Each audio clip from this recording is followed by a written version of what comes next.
Welcome to our channel. నేను మీ master Durga Prasad. ఈరోజు మనతో పాటు విజ్ఞాన దర్శిని అధ్యక్షులు రమేష్ గారు ఉన్నారు. సార్ నమస్కారం. సార్ నమస్తే అండి. సార్ మీరు ఈ ఉద్యమం స్టార్ట్ చేసినప్పటికీ ఇంత డెవలప్మెంట్ అంటే ఈ సోషల్ మీడియా కానీ యూట్యూబ్ అని ఫేస్బుక్ అని ఇన్స్టాగ్రామ్లు ఆర్టిఫిషియల్ ఇంటెలిజెన్స్ ఏమీ లేవు సార్. అవన్నీ ఇప్పుడు ఉన్న టెక్నాలజీకి మీరు అనుకున్న దానికి ఏ విధంగా రిలేట్ చేద్దాం అనుకుంటున్నారు? మీరు అన్నట్టు వాస్తవంగా నేను మొదలైన కాలంలో ఈ వైజ్ఞానిక దృక్పథం సైంటిఫిక్ టెంపర్ పెంపొందించాలని మొదలైన కాలంలో ఇది కూడా లేదు, సెల్ ఫోన్ లేదండి.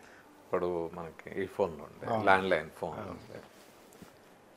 ఈరోజు ఈ 3-4 దశాబ్దాల్లోనే సైన్స్ చాలా అభివృద్ధి చెందింది. మరి ఈ శతాబ్దంలో అయితే, సెంచరీలు అయితే అంతకుముందు ఎవరూ ఊహించనంత మలుపులు తీసుకున్నది. మన కళ్ళ ముందే ల్యాండ్లైన్ నుంచి ఈ పేజర్ వచ్చింది, మధ్యలో కొద్ది కాలమే మెసేజ్ పంపడం వరకు వచ్చేది, అది చూసి కాల్స్ చేసుకునేది. అక్కడి నుంచి ఆ తర్వాత ఇంకా సెల్ ఫోను, ఇక్కడి నుంచి ఆండ్రాయిడ్, ఇప్పుడు యాపిల్ ఐఫోన్స్ దాకా వచ్చింది. అది కూడా దాటి ఇప్పుడు ఏఐ ఇవన్నీ ఆర్టిఫిషియల్ ఇంటెలిజెన్స్. వాస్తవంగా ఒక 40-50 అర్ధ శతాబ్ద క్రితము కంప్యూటర్ మొదలైన కాలంలో పెద్ద పెద్ద రూముల్లో పెద్ద పెద్ద మిషన్స్, చాలా పొడవాటి వైర్లు ఇవన్నీ ఉండేది. ఈరోజు ఆ కంప్యూటర్ ఈ సెల్ ఫోన్ ముందు కూడా దేనికి అంత పెద్ద మిషనరీ కూడా అంటే చాలా సూక్ష్మంగా ఉంది. టెక్నాలజీ ఎంత అభివృద్ధి చెందుతుంది అనేది అర్థమవుతుంది. ఇంత అభివృద్ధి ఒకవైపు జరుగుతూ ఉంది టెక్నాలజీ, మరొక వైపు చాలా మూఢత్వం కూడా సమాజంలో పెరుగుతూ ఉంది. అంటే ఈ సైన్స్ పెరిగిన కొద్దీ మూఢత్వం తగ్గాలనుకున్నాను నేను, అలా అవ్వట్లేదు సార్. అది వాస్తవంగా మీరు అన్నది వాస్తవం. విజ్ఞానం ఎంత పెరిగితే, సైన్స్ ఎంత పెరిగితే మూఢత్వం అంత తగ్గాలి. అందులో విజ్ఞానం పెరగడమే కాదు, ఆ విజ్ఞానం అందించిన ఫలాలు ఏవైతే టెక్నాలజీ ఉందో ఈరోజు అది మానవ జీవితంలోనే కాదు, శరీరంలో కూడా భాగమైపోయింది. ఒకప్పుడు చెట్ల ఆకులు, చెట్ల బెరళ్ళు ఆకులు కట్టుకొని తోళ్ళు కట్టుకునే వాళ్ళు మనుషులు అని చదువుకున్నాం. ఈరోజు వస్త్రాలు వచ్చి చేరినాయి. తర్వాత మనం వచ్చేసింది, ఇది it's become part of our body.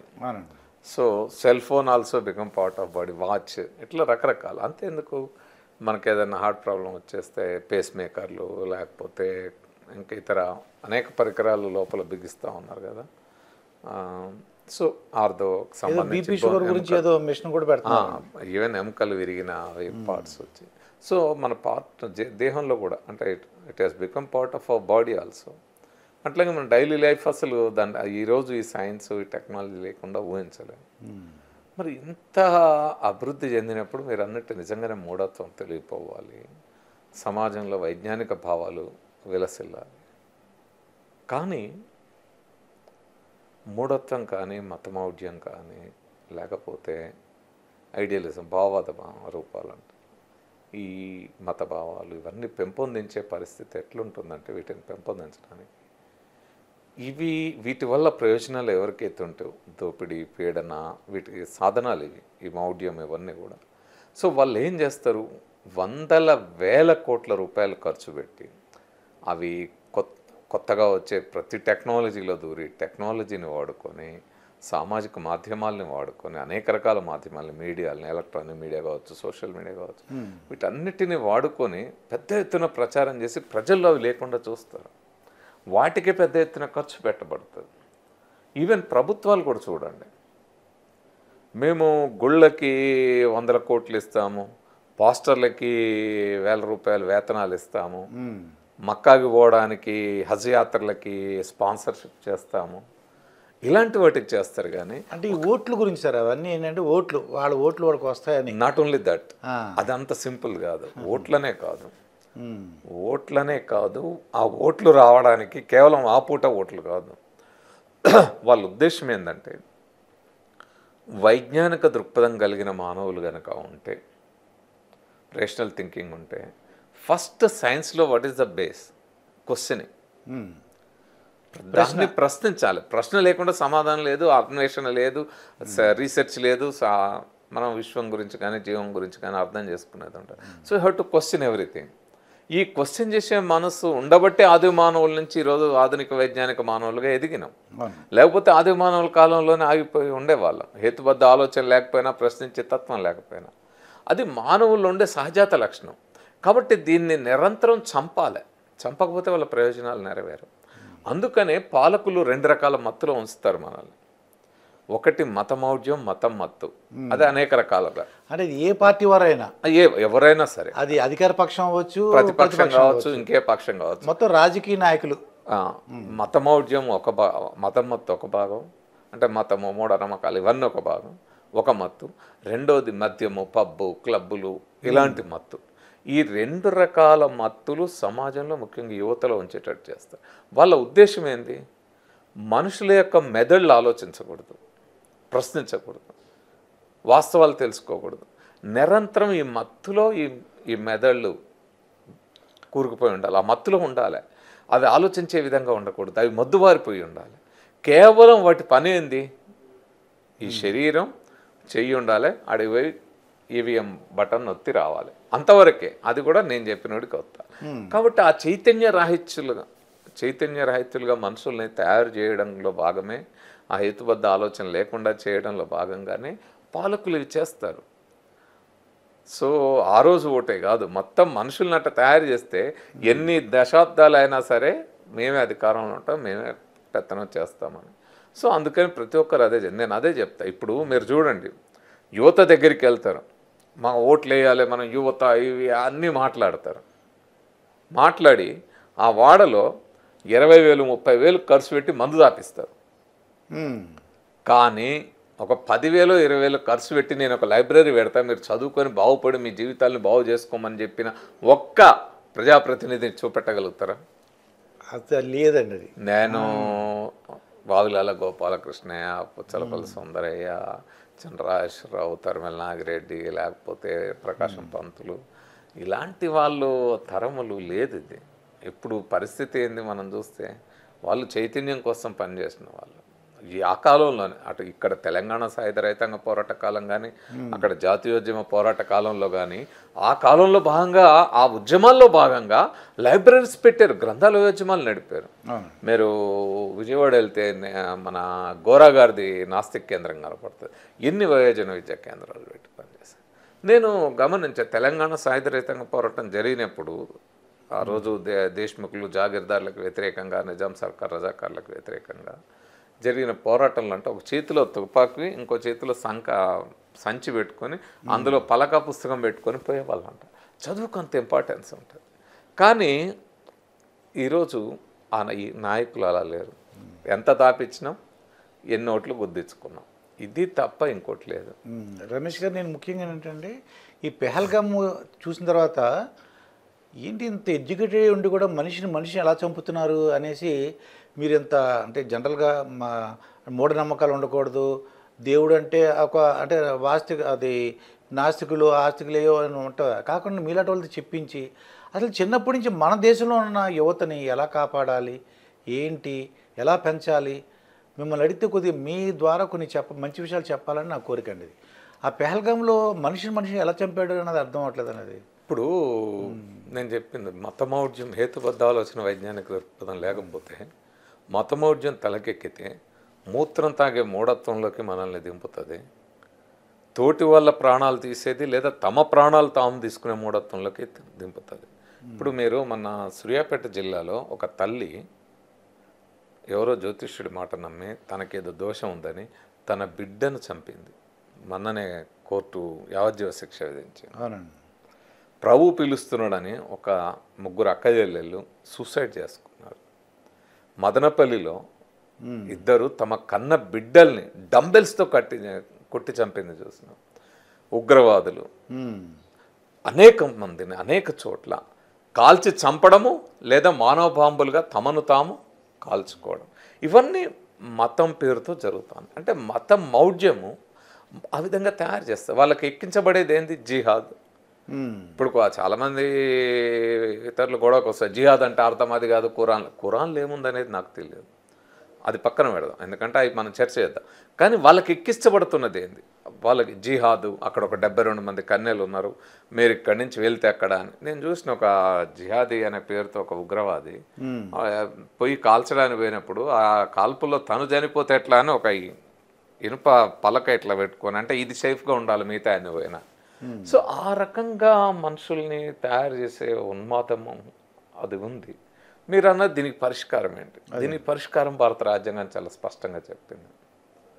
రాజ్యాంగంలో ముందు పీఠికలో డాక్టర్ బాబాసాహెబ్ అంబేద్కర్ ఒక 3 పదాలు ఇంకొక 3 వాక్యాలు చాలా స్పష్టంగా రాశాడు. మొత్తం భారత రాజ్యాంగం యొక్క సారం మనకి ఒక 2 వాక్యాల్లో అర్థమైపోతుంది. ఒకటి, స్వేచ్ఛ, సమానత్వం, సౌభ్రాతృత్వం. ఈ భావాలు ఎప్పుడైతే సమాజంలో వెల్లివిరుస్తాయో, స్వేచ్ఛ, సమానత్వం, సౌభ్రాతృత్వం అంటే తోటి మానవుల పట్ల, తోటి కుటుంబ సభ్యుల పట్ల, మొత్తం సమాజంలో కులాలకు అతీతంగా, మతాలకు అతీతంగా, ప్రాంతాలకు అతీతంగా మానవులందరూ ఒకటే అనుకుని ఆ సమానత్వ భావన, ఆ సౌభ్రాతృత్వం 3 ముక్కల్లో చెప్పేశారు అన్నమాట. అందుకే దాన్ని ఆయన పదాలుగా పెట్టలేదు, దాని వెనకాల చాలా ఫిలాసఫీ ఉంది. ఆయన జీవితం మొత్తం పడిన ఘర్షణ అంతా ఆ 3 పదాల్లో బయటకు వచ్చింది. సో అది చెప్తూ ఆర్థిక, రాజకీయ, సామాజిక న్యాయం అందరికీ అందాలి. అంటే వివక్ష లేని, దోపిడీ లేని, పీడన లేని అసామాజిక న్యాయం అందరికీ అందాలనేది ఇది మొత్తం భారత రాజ్యాంగం యొక్క సారం. ఇది అర్థం కావాలి. దీంట్లో ఆర్టికల్ 51A ఒకటి ఉంది భారత రాజ్యాంగంలో. ఆర్టికల్ 51 ఏం చెప్తుందంటే fundamental duties of citizens of India. మన పౌరులకి హక్కులు గుర్తుంటాయి, రైట్స్. నాకు ఈ హక్కు ఉంది, నాకు ఆ హక్కు ఉంది, కోర్టుకు వెళ్తాం, కొట్లాడతాం, హక్కుల గురించి మాట్లాడతాం. కానీ చేయవలసిన విధులు కూడా ఉంటాయి. It is your duty as a citizen of India. ఇది మన పాలకులే మర్చిపోతారు. ఇంకా మనకి గుర్తుండే సమస్యలు. Article 51A is important. ప్రతి పౌరుడికి, అంటే నా అభిప్రాయము, ప్రభుత్వం చిన్నప్పటి నుంచి, తల్లిదండ్రులు చిన్నప్పటి నుంచి రాజ్యాంగంలో ఆర్టికల్ 51A ఏం చెప్పింది, what are the fundamental duties of citizens of India. ఇవి ఏ నుంచి కే వరకు సబ్ సెక్షన్స్ ఉంటాయి. అంత రైట్స్ తెలుస్తుంది, చెప్పబడి తెలిసిపోతుంది. ఇవి ప్రతి ఇయర్ ప్రతి క్లాస్లో, హై స్కూల్లో మన పిల్లలకి ఫండమెంటల్గా నేర్పాలండి డ్యూటీస్. అందులో చాలా క్లియర్గా ఒకటి ఉంటుంది. 51AH ఏం చెప్తుంది అంటే to develop scientific temper, spirit of inquiry and humanism and reform. అంటే సైంటిఫిక్ టెంపర్ పెంపొందించాలా, స్పిరిట్ ఆఫ్ ఇంక్వైరీ, అది నిజమా కాదా అనే విచారణ. ఇప్పుడు చాలా సమాచారం వస్తుంటుంది, డంపింగ్ అవుతుంటుంది, అందులో చూస్తూ ఉంటారు సోషల్ మీడియాలో చూసి, ఇది ఇట్లా అట్లా అట్లా, అది వాస్తవమా కాదా ఫ్యాక్ట్ చెక్ చేసుకోవచ్చు. ఇవాళ రేపు అనేక పద్ధతులు ఉన్నాయి, టెక్నాలజీ అందుబాటులో ఉంది. Is it false or truth అని తెలుసుకోవడానికి, ఫాల్స్ చెక్ చేసుకోవడానికి, చాలా సత్యాన్ని తెలుసుకోవడానికి చాలా మార్గాలు తెలుసుకోవచ్చు. కానీ తెలుసుకోకుండా మనం 1000 మందికి ఫార్వర్డ్ చేసేస్తాం వెంబటే, గ్రూపులకి, ఫేస్బుక్లో, సోషల్ మీడియాలో ఫార్వర్డ్ చేసేస్తాం. అది నిజమా కాదని మనం చెక్ చేసుకోకుండా ఈలోపు అందులో 200-300 మంది నమ్మి వాళ్ళు తెలుసు. సో అట్లాంటి లేకుండా ఆ సైంటిఫిక్ ఎంక్వైరీ తర్వాత హ్యూమనిజం, ఒక మానవవాదిగా ఎలా ఎదగాలి, అది అంటే ఒక మానవవాదం అనేది ఒక ఉన్నతమైన మానవుల్ని రూపొందించేది. రిఫార్మ్, సంస్కరణ, ప్రతి దాంట్లో కూడా సంస్కరణలు రావాలి.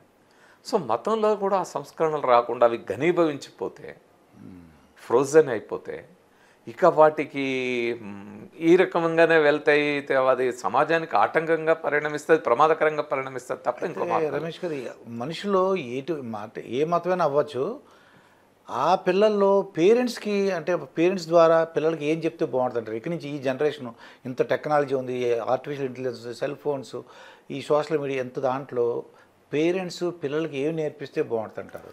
ఈరోజు ప్రపంచం అంతా ఫేస్ చేస్తున్నది. అంటే ఈ మౌఢ్యం విపరీతంగా పెరిగిపోవడము, లేకపోతే ఇవన్నీ ఒకటి వైపు ఉంటే, ఇంత సైన్స్ అండ్ టెక్నాలజీ అభివృద్ధి చెంది ఏఐ దాకా వెళ్తున్న తరుణాల్లో మన వాళ్ళు ఏఐ ప్రమాదమా మంచిదా, ఏఐ వల్ల నష్టం ఉందా లేదా, ప్రతి టెక్నాలజీ వచ్చినప్పుడు ఇదే చర్చ అవుతుంది. కంప్యూటర్లు వచ్చినప్పుడు జరిగింది, ఫోన్లు వచ్చినప్పుడు జరిగింది, ఇప్పుడు ఏఐ వచ్చినప్పుడు, అది సెల్ ఫోన్లు వచ్చినప్పుడు జరిగింది, ఏఐ వచ్చినప్పుడు జరిగింది. ప్రతి కొత్త టెక్నాలజీ ఏదైనా వచ్చినప్పుడు అదే ఇది మానవాళ్ళకి ఇంత ప్రమాదం జరగబోతుంది, క్లోనింగ్ వచ్చినా, ఇంకోటి వచ్చినా అని చర్చ జరుగుతూ ఉంటుంది. నేనేమంటానంటే అది ఏదైనా సరే, ఆ చర్చ ఏదైనా, ఏ టెక్నాలజీ అయినా, ఇప్పుడు సైన్స్ ఒక సూత్రం చెప్పింది, వైశాల్యం తక్కువ ఉన్నప్పుడు నువ్వు తక్కువ బలం పెట్టినా ఎక్కువ ఫలితం వస్తుంది. దాని ఆధారంగా టెక్నాలజీ ఒక చాకు తయారు చేసింది, ఒక కత్తిని. ఆ కత్తిని మనం కూరగాయలు తరగడానికి వాడుకోవచ్చు, కొబ్బరి బోండాలు నరకడానికి వాడుకోవచ్చు, ముంజలు నరుక్కోవడానికి వాడుకోవచ్చు, ఒక డాక్టర్ ఒక బార్బర్ చేతిలో ఉంటే మంచిగా మనం అందంగా తయారు కావడానికి వాడుకోవచ్చు, ఒక గౌన్ లాంటి చేతిలో ఉంటే ముంజలు నరకడానికి వాడవచ్చు.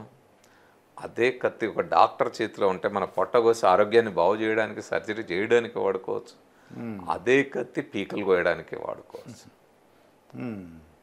సో ఇక్కడ కత్తిది తప్ప, కత్తిని అందించిన సైన్స్ది తప్ప, ఆ కత్తి తయారు చేసే టెక్నాలజీ అందించిన సైన్స్ తప్ప. సైన్స్ అందియకపోతే, సైన్స్ ఆ టెక్నాలజీ ఆ సూత్రం చేయకపోతే, ఆ టెక్నాలజీ రాకపోతే కత్తి తయారు కాకపోవు కదా. కత్తి ఉంటే ప్రాణాలు పోతాయి కదా. అంటే కత్తితో చాలా మంచి మేలు కూడా జరుగుతుంది కదా. So how you are utilising, ఆ యూటిలైజింగ్ ఎట్లా అనే దానికే వైజ్ఞానిక దొరుకుతుంది. అందుకే ఈరోజు ప్రపంచమంతా, ఇది భారతదేశమే కాదు, అమెరికా లాంటి అభివృద్ధి చెందిన దేశాలు కానీ చాలా అన్ని దేశాలు, America, Russia, China, Japan, Germany, అన్ని దేశాలు ఫేస్ చేస్తున్న ఒక పెద్ద ప్రాబ్లం ఏంటంటే సైన్స్ ఇల్లిటరసీ. మనం నిరక్షరాస్యత. మేము అందరం 1990 దశకంలో 1990 ఇంటర్నేషనల్ ఇయర్ ఆఫ్ లిటరసీ అన్నారు. సో ఇల్లిటరసీ అనేది, నిరక్షరాస్యత అనేది ఆ రోజు పెద్ద ప్రమాదంగా ఉండేది. ఆ రోజు 30% అక్షరాస్యత ఉండేది, 60% నిరక్షరాస్యత ఉండేది. సో పెద్ద ప్రమాదం. అంటే నేను దాదాపు ఒక దశాబ్ద కాలం పాటు నల్గొండ జిల్లా కోఆర్డినేటర్గా, అనేక దేశాల్లో ఆ రోజు రాష్ట్ర నాయకుడిగా అనేక రాష్ట్రాలు తిరిగి ఈ లిటరసీ గురించి క్యాంపెయిన్లు చేసినాం. జిల్లా కోఆర్డినేటర్గా నేను 10 ఏళ్ళు పనిచేసిన, పత్రికలకి చదువు వెలుగు లాంటి నియో లిటరేట్స్ మ్యాగజైన్స్కి ఎడిటర్గా పనిచేసిన. సో దాదాపు 4.5 లక్షల మందిని ఒక నల్గొండ జిల్లాలోని అక్షరాస్యులుగా చేయడం, ఆ రోజు అదొక ఛాలెంజ్ కింద తీసుకున్నాం. ఇప్పుడు మహాత్మా జ్యోతిబా పూలే, సావిత్రిబాయి పూలేలు వాళ్ళు చదువు చెప్పడానికి బయలుదేరినప్పుడు ఎన్ని ఆటంకాలు ఎదుర్కొన్నామో చూసినాం.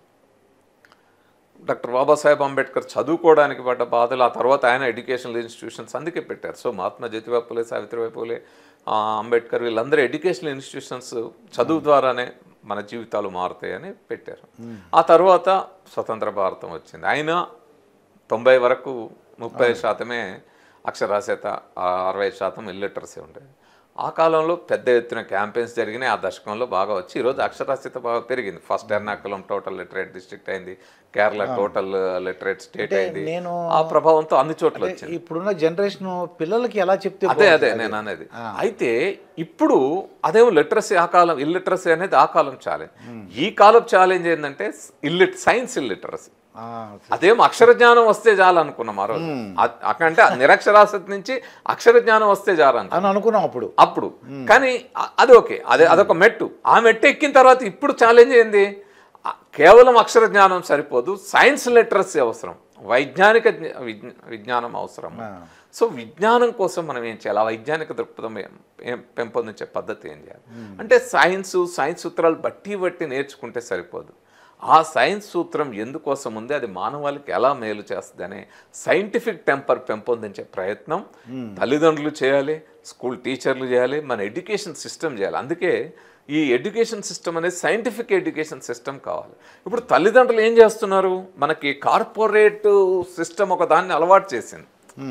ఒక విచారకరమైన పరిస్థితి ఏంటంటే భారతదేశంలో, ముఖ్యంగా మన తెలుగు రాష్ట్రాల్లో ఒక బాధాకరమైన పరిస్థితి ఏంటంటే 2 కాలేజీలు, 2 విద్యా సంస్థలు ఇంటర్మీడియట్ విద్యను మొత్తం నాశనం చేసి పడేసి ఇప్పుడు హై స్కూల్ విద్యను నాశనం చేస్తుంది. ఏమిటి వాళ్ళ ఉద్దేశం? వాళ్ళు నేర్పింది ఏంది సమాజానికి? మార్కులు, ర్యాంకులు, టార్గెట్. సో ఈ చక్కర్లో పడి, ఈ మార్కులు ర్యాంకులు చక్కర్లో పడిపోయి తల్లిదండ్రులు మా అబ్బాయికి మా అమ్మాయికి ఎన్ని మార్కులు వస్తున్నాయి? 95. అబ్బా 95, 97 ఎప్పుడు వస్తాయి? 99 ఎట్లు వస్తాయి? 100 ఎట్లు వస్తాయి? 100 వస్తే ఏం చేసుకుంటారు మార్కులు? మీరు చూడండి, ఈరోజు సాఫ్ట్వేర్ రంగంలోకి వెళ్ళిన వాళ్ళని, ఆ రంగంలో నువ్వు ఎన్ని మార్కులు తెచ్చుకున్నావు అని చూడరు. అవునండి. టాలెంట్ ఎంత ఉంది? ఒక ఛాలెంజ్ని నువ్వు ఎలా ఫేస్ చేస్తావు, నువ్వు ఈ సమస్యని ఎలా సాల్వ్ చేస్తావు, సో నీ క్యాపబిలిటీస్ ఏంటి, నీ క్రియేటివ్ థింకింగ్ ఉందా లేదా, ఇలాంటివే కదా చెక్ చేస్తారు. మార్కులు ఏం చేసుకుంటారు వాళ్ళు? సో అందుకని అది చాలా ముఖ్యమైనది. అందువల్ల ఐన్స్టీన్ ఒక మాట చెప్తాడు, మీరు చాలామంది చెప్పేటప్పుడు నేను ఉదాహరణ చాలా కామన్గా చెప్తాను. ఐన్స్టీన్ ఏం చెప్తాడంటే education is not learning the facts. అంటే విద్య అంటే ఫ్యాక్ట్స్ నేర్చుకోవడమో ఆ పుస్తకంలో ఉండే సమాచారాన్ని బట్టి నేర్చుకోవడమో కాదు. It is to train the minds to think అంటాడు. అంటే మన మెదడు ఏ విధంగా ఆలోచించాలో, ఒక విమర్శనాత్మకంగా పరిశీలనాత్మకంగా ఆలోచన ఏ విధంగా చేయాలని మెదడుకు ట్రైనింగ్ ఇవ్వాలంటాడు. ఎడ్యుకేషన్ అంటే అదే అంటాడు. అది అందుకని మీరు చూడండి, ఐన్స్టీన్ చదువుకునే రోజుల్లో ఏ రోజుల్లో ఈ ర్యాంకులు మార్కులు లేవండి. Average student as per hour educational system. ఆయన అటో ఇటో ఈటీహెచ్ కాలేజ్ ఒకటి పాలిటెక్నిక్ కాలేజీలో జాయిన్ అయ్యాడు స్విట్జర్లాండ్లో. అదేదో పూర్తి చేసి అక్కడ అదే కాలేజీలో గ్రాడ్యుయేషన్ అయిపోయింది. గ్రాడ్యుయేషన్ అయిపోయినాక ఆ క్లాసు ఆయన క్లాస్మేట్స్ ఆ బ్యాచ్లో మాస్టర్స్ కూడా అయిపోయినాక ఆయన బ్యాచ్లో మాస్టర్స్ చేసిన స్టూడెంట్స్ అందరికీ పిహెచ్డి సీట్ ఇచ్చింది ETH university. Same college run చేసే యూనివర్సిటీ. అందరికీ వచ్చింది. One and only candidate rejected by ETH university. పిహెచ్డికి నువ్వు పనికిరావు అని ఒక్కరిని రిజెక్ట్ చేసింది. అదే ఆయన ఒక్కడు తప్ప మిగతా వాళ్ళందరికీ పిహెచ్డి సీట్ వచ్చింది. ఆ రిజెక్టెడ్ క్యాండిడేట్ ఐన్స్టీన్. నువ్వు పనికిరావు అని రిజెక్ట్ చేశారు. ఐన్స్టీన్ ఏం చేశాడు, మరి మాస్టర్స్ అయిపోయింది, ఉద్యోగం ఏదో ఒకటి చేసుకోవాలి కదా ఇన్నేళ్ళు, మరి ఇక పిహెచ్డి సీట్ రాలేదు అని పోయి ఒక పేటెంట్ హౌస్లో ఎంప్లాయ్గా చేరాడు. పేటెంట్ హౌస్లో ఎంప్లాయ్గా చేరిన ఐన్స్టీన్ 1905లో ఫోటో ఎలక్ట్రిసిటీ అనో థియరీ రీసెర్చ్ థియరీ పబ్లిష్ చేశాడు. Without university PhD seat, without university research PhD వచ్చింది. యూనివర్సిటీ ఆ రీసెర్చ్ పేపర్కి తప్పలే. సో మీరు మెదడుని ఎంత చేస్తారు, ఆ మెదడుకి ఎంత పని చెప్తారు అనేది ముఖ్యం. కానీ ఈ మార్కుల చక్కర్లు ర్యాంకుల చక్కర్లో పడి కొట్టుకు తిరిగితే అది ఎట్లా సాధ్యం? అంటే ఒక మనిషి మేధో వికాసం ఎట్లా జరుగుతుంది? ఆ పేరెంట్స్ దాంట్లో పడిపోయారు, మాయలో పడిపోయారు. అలా మనం పేరెంట్స్ని తయారు చేస్తాం కదా. అంటే మన ఎడ్యుకేషన్ సిస్టమ్ అలా తయారు చేసి చూపెట్టాం కదా. ఇప్పుడు టీవీ ఆన్ చేస్తే చాలు 1, 2, 3, 4 ఏదో 1వ తరగతి పిల్లలు మా చిన్నప్పుడు మాకు నేర్పేది 1 1 1 1 1 1 1 1 1 2 అని. టీవీ ఆన్ చేయగానే అదే కదా రిజల్ట్ వచ్చిందంటే 1 2 3 4 5 6 7. ఈ 1 2 3 4 5 6 7 ఏమవుతారు తర్వాత? ఐఐటీలు చదివిన వాళ్ళు అక్కడ మిగులుతా ఉన్నారు. ఈవెన్ జేఈ ర్యాంకులు వచ్చిన వాళ్ళు ఏమవుతుంది? ఆ స్ట్రెస్కి ఎంతమంది డిప్రెషన్కి గురవుతా ఉన్నారు, ఎంతమంది సూసైడ్స్కి వెళ్తూ ఉన్నారు, ఎంతమంది మానసికంగా ఆందోళనలో గురవుతూ ఉన్నారు. దాన్ని అసలు వాస్తవం సైన్స్ అర్థం కాక కింద మీద పడుతున్న పరిస్థితులు ఎట్లున్నాయి. సో దీని నుంచి ఇది లేకపోతే అంటే ఆ మాయ నుంచి పేరెంట్స్ని ఎలా లాక్కురావాలంటారండి? మీరు చెప్పినట్టు మాయ ఉంది. ఆ మాయ అదే ర్యాంకులు కానీ మార్కులు కానీ ఎలా బయట లాగాలంటే పేరెంట్స్ గుర్తుపెట్టుకోవాలండి, పిల్లల్ని చదువు అని వాళ్ళు ఎమ్మడి పడకండి. పిల్లల్ని తిట్టడం కోపడ్డం చేయొద్దండి. మీరు ఈరోజు మానవ విలువలు ఎంతగా ఎదిగినాయి అంటే బాలల హక్కులు. మీరు స్కాండినేవియన్ కంట్రీస్ ఎందుకు స్కాండినేవియన్ కంట్రీస్ గురించి చెప్తా అంటే హ్యూమన్ డెవలప్మెంట్ ఇండెక్స్లో ముందు పెట్టిన ఫస్ట్ 10లో తీసుకుంటే ఒక 5 6 అవే ఉంటాయి.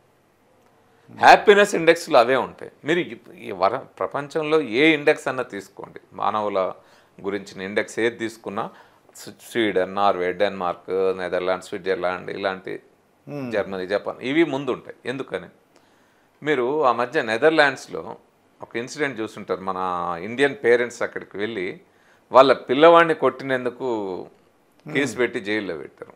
మీరు ఉగ్రవాదులు చంపినరు అంటున్నారు, కానీ అక్కడ పరిస్థితి, అక్కడ మానవ హక్కులు ఎక్కడ దాకా తమ పిల్లల్ని కోప్పడ్డేందుకు దండిస్తే కూడా నేరం అక్కడ.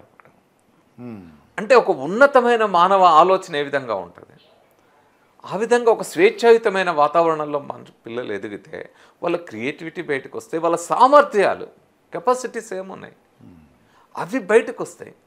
అవి తీయకుండా మీరు ఎంసెట్ చక్కర్లో, జేఈ చక్కర్లో, నీట్ చక్కర్లో వీటిలో పడేస్తే, నీటు, జేఈ, ఎంసెట్ అని పడేస్తే, ఒకప్పుడు ఎంసెట్ ఉండేది, వాళ్ళ ఎంసెట్ పరిస్థితి ఏమైంది? ఏడిపోయింది. పనికిరాదనే తీసి అవతల పడేశారు కదా.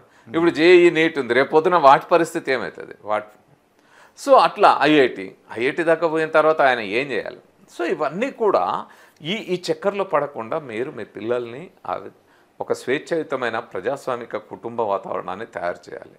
అదే సందర్భంలో ప్రతి అంశాన్ని అనలైటికల్గా ప్రతిదాన్ని ఇదేమిటి, ఇది ఎందుకు ఇట్లా అయింది, ఏమిటి, సైన్స్ అనేది క్వశ్చన్ చేయడం అనేది సహజంగా ఏం జరుగుతుందంటే మన ఎడ్యుకేషన్ సిస్టంలో కానీ తల్లిదండ్రులు అంటే ఇంట్లో కానీ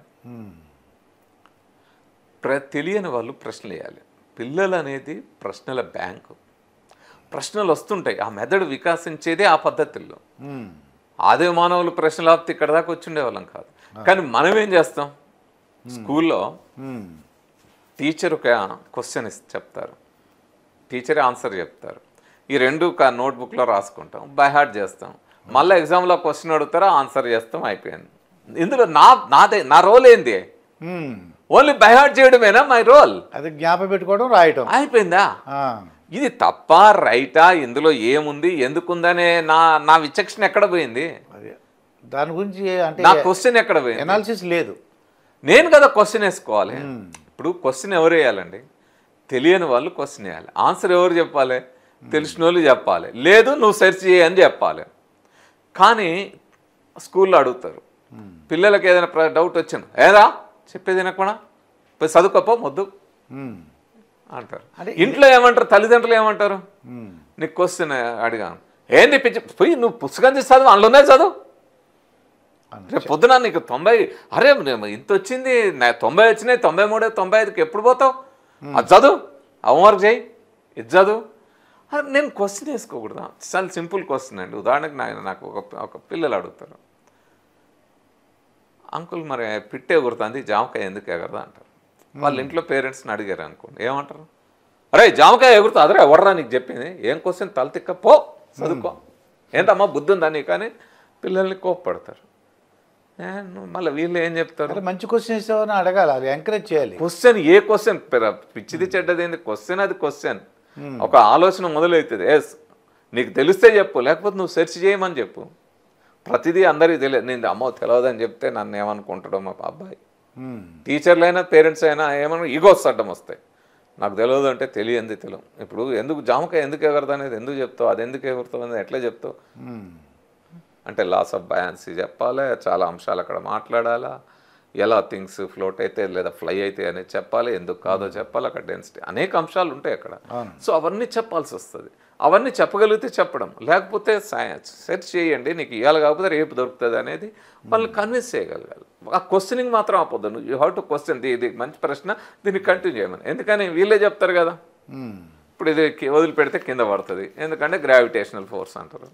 గ్రావిటేషనల్ ఫోర్స్ ఎవరు కనుగొన్నారంటే న్యూటన్ అంటారు. న్యూటన్ ఎక్కడ కూర్చొని, చెట్టు కింద కూర్చొని, చెట్టు కింద కూర్చుంటే ఏమైంది, యాపిల్ పండు స్టోరీ చెప్తారు కదా. మరి న్యూటన్ యాపిల్ పండు కింద ఎందుకు పడ్డది, పైకి ఎందుకు పోలేదని క్వశ్చన్ వేసుకోకపోతే గ్రావిటేషనల్ ఫోర్స్ సైన్స్ వచ్చేది ఉండేదా అండి? అవునండి. మరి ప్రశ్నే కదా, ఆయన ఒక్కడే కాదు, ఏ సైంటిస్ట్ అయినా ఆ క్వశ్చన్స్ వేసుకోకపోతే. మన ఒక పేరెంట్స్ గ్రూప్ కూర్చుని మాట్లాడుకుంటున్నారండి. ఒక పేరెంట్ ఏమంటాడంటే మా పిల్లలకి వీడియో గేమ్స్ పెట్టాను అంటాడు, ఇంకోటి పెట్టకూడదు అంటాడు. వీడియో గేమ్స్ పెట్టి అది వాళ్ళలో టెన్షన్ వస్తుంది, అది హెల్త్ ప్రాబ్లమ్స్ వస్తాయి, ఐస్ ప్రాబ్లమ్స్ వస్తాయని ఒక అతను, లేదు ఒక అతను వాళ్ళలో సైంటిఫిక్ స్కిల్స్ పెరుగుతాయి, నాలెడ్జ్ పెరుగుతుందని ఇంకో పేరెంట్.